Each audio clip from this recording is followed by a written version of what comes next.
शहरों की मसरूफ़ और थका देने वाली गहमा गहमी की ज़िंदगी से दूर हम एक पुरसुकून और खूबसूरत जगह की तलाश में थे।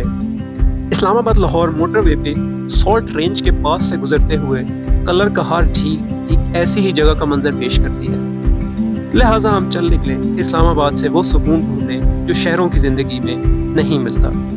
जब हमने इस्लामाबाद से सफ़र करना शुरू किया तो कलर कहार झील का मंजर हमारे जहनों में कुछ ऐसा था कि ये एक ऐसी जगह है जहाँ कहानियों में मोरों का रक्स, साफ पानी और दिलकश नज़ारे हैं। इस्लामाबाद से कलर कहार तक का सफ़र भी उम्मीद से कुछ ज़्यादा ही लंबा महसूस हुआ, लेकिन जैसे जैसे हम करीब पहुँच रहे थे ख्वाब टूटना शुरू हो गए। जिस खूबसूरत और पुरसुकून झील का तस्वर हम अपने जहन में लेके इस्लामाबाद से निकले थे वो एक गदला तालाब बन चुकी थी। जगह जगह गंदगी के ढेर और गैर मयारी खाने के स्टॉल नजर आ रहे थे।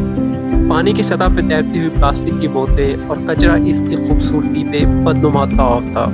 हमने कश्ती रानी का सोचा, लेकिन इसकी कीमतों ने भी हैरान कर दिया। बहुत ज़्यादा कीमत होने की वजह से हमने पैडल बोट का इंतखाब किया।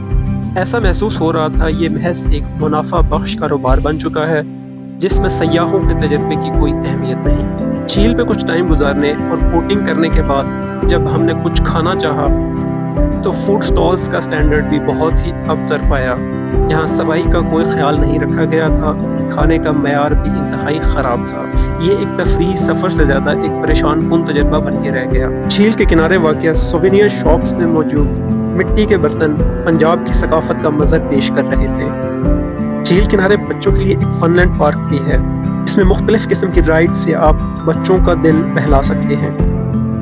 अब शाम ढल चुकी थी और हम वापस शहर की तरफ रवाना हो रहे थे। दिल में वो खूबसूरती नहीं थी जिसकी तलाश में हम निकले थे, बल्कि एक मायूसी थी कि किस तरह हमने अपने कुदरती वसाइल को बर्बाद कर दिया है।